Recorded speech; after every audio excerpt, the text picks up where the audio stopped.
warahmatullahi wabarakatuh. Selamat siang dan salam sejahtera bagi kita semua. Sebelumnya, yang terhormat Bapak dosen pengampu mata kuliah Psikologi Digital Kependidikan, yaitu Pak Dr. Sofyan MPD, Ahmad Habibi PhD, dan Agus Lestari MPD.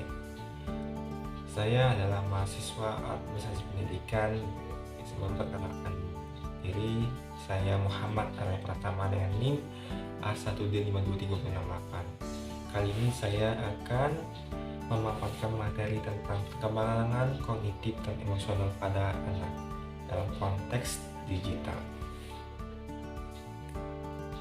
Materi yang kita bahas pada kali ini ada 3, yaitu yang pertama, perkembangan kognitif dan emosional pada tahap usia. Yang kedua, dampak penggunaan teknologi pada perkembangan anak. Yang ketiga, budaya digital, komunikasi sosial, kolaborasi, keamanan informasi, dan etika, serta privasi. Pembahasan selanjutnya, pengertian perkembangan kognitif dan emosional. Kognitif dapat dimaknai sebagai sebuah proses yang terjadi secara internal dalam pusat susunan saraf ketika manusia sedang berpikir. Secara luas, menurut Schneller, kognisi atau cognition ialah perolehan penggunaan pengetahuan serta penataan. Perkembangan emosional. Perkembangan emosional pada tahap usia merujuk pada perubahan dan pertumbuhan dalam cara anak-anak dan remaja mengenali, memahami, dan mengelola emosi mereka seiring bertambahnya usia. Menurut Parhali, menurut Gatney, kognitif merupakan proses internalisasi ilmu pengetahuan yang terjadi pada susunan syaraf ketika seseorang berpikir memahami sesuatu. Yang kedua, menurut Livermore berpendapat bahwa kognitif istilah umum yang dipakai untuk memahami sebuah metode pembelajaran. Perkembangan emosi menurut para ahli. Teori emosi menurut James Lange, menurut ahli yang pertama adalah teori Lange.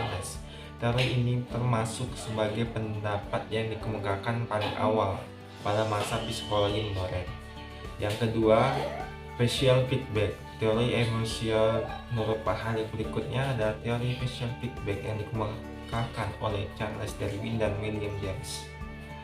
Mereka menyebutkan ekspresi wajah mengambil peran penting dalam menciptakan emosi. Pembahasan selanjutnya, faktor-faktor dan tahapan perkembangan kognitif dan emosional pada tahap usia. Yang pertama adalah faktor bawaan. Yang kedua, faktor lingkungan.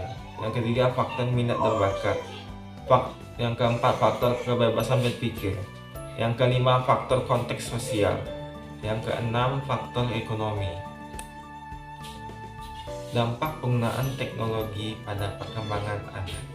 Materi ini memiliki dua dampak, yaitu dampak positif dan dampak negatif. Dampak positif yaitu yang pertama, dapat membantu anak untuk menambah pengetahuannya tentang perkembangan teknologi. Yang kedua, teknologi dapat dijadikan sebagai sarana hiburan dan pembelajaran bagi anak. Yang ketiga, dengan gadget dapat mempermudah orang tua untuk berkomunikasi dengan anak. Yang keempat, memperluas jaringan pertemanan anak sehingga dia mempunyai banyak teman.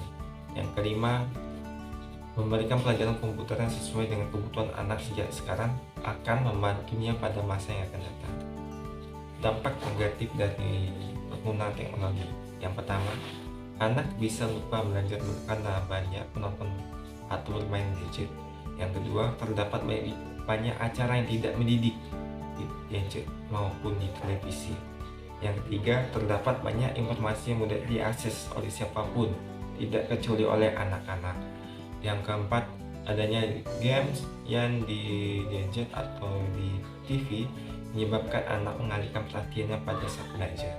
Yang kelima, radiasi yang dapat timbul dari gadget dan komputer ataupun televisi dapat mengganggu kesehatan mata. Budaya digital. Budaya digital atau digital kultur merupakan suatu hal yang membentuk cara kita berinteraksi, berperilaku, berpikir, dan berkomunikasi dalam lingkungan masyarakat yang menggunakan teknologi internet. Budaya dapat terbentuk dari beberapa unsur, yaitu sistem agama dan politik, adat istiadat, bahasa, pakaian, penampilan, karya seni, dan lainnya. Selanjutnya, komunikasi sosial. Isu yang dari komunikasi sosial yaitu kepercayaan masyarakat terhadap berita yang belum jelas kebenarannya, perubahan sosial dalam masyarakat maya, terjalinnya hubungan manusia secara baik dan efisien.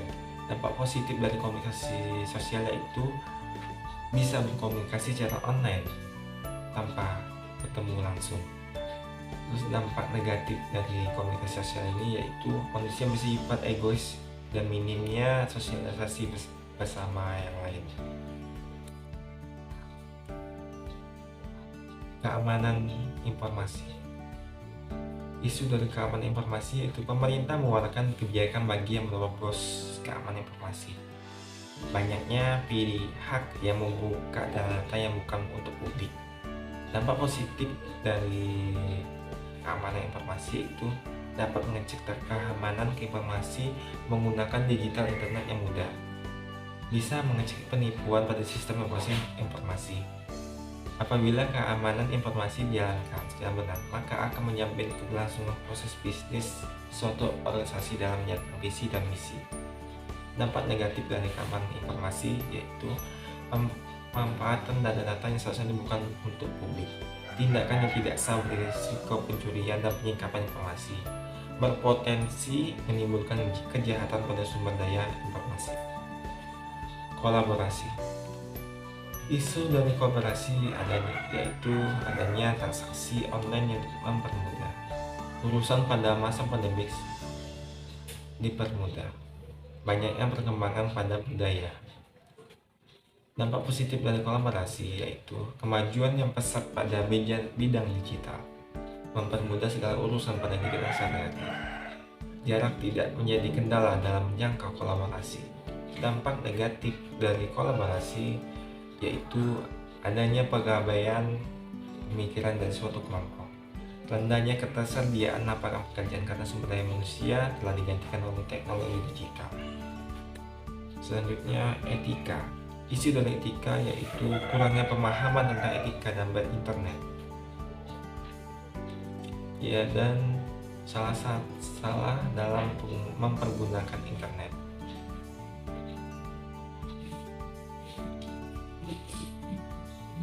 Dampak positif dari etika. Dampak berkomunikasi dengan orang lain. Dampak positif dari etika yaitu dapat berkomunikasi dengan orang lain, dapat memenuhi perjanjian dan memudah walaupun berhalangan untuk hadir. Dampak negatif dari etika, adanya budaya malas gerak atau mager, kurangnya menghargai satu sama lain, dan kurangnya rasa tolong menolong. Selanjutnya, privasi. Isu dari privasi yaitu banyaknya privasi negara yang bocor dikarenakan pihak yang salah dalam menggunakan teknologi. Dampak positif dari privasi yaitu memahami perlindungan akan data pribadinya. Kesadaran atas hak privasi dapat mengamankan privasi secara aman dan dengan kemampuan digital. Dampak negatif dari privasi yaitu adanya kemungkinan privasi seseorang bisa diketahui orang lain. Cepatnya penyebaran privasi kehidupan seseorang lewat berbagai macam media massa. Banyaknya perpecahan antar umat manusia. Mungkin hanya itu saja, dan dalam video kali ini pemaparan materi yang saya tampilkan di PPT ini.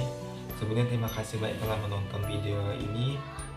Keberhasilan bukanlah milik orang yang pintar. Keberhasilan adalah kepunyaan mereka yang senantiasa berusaha.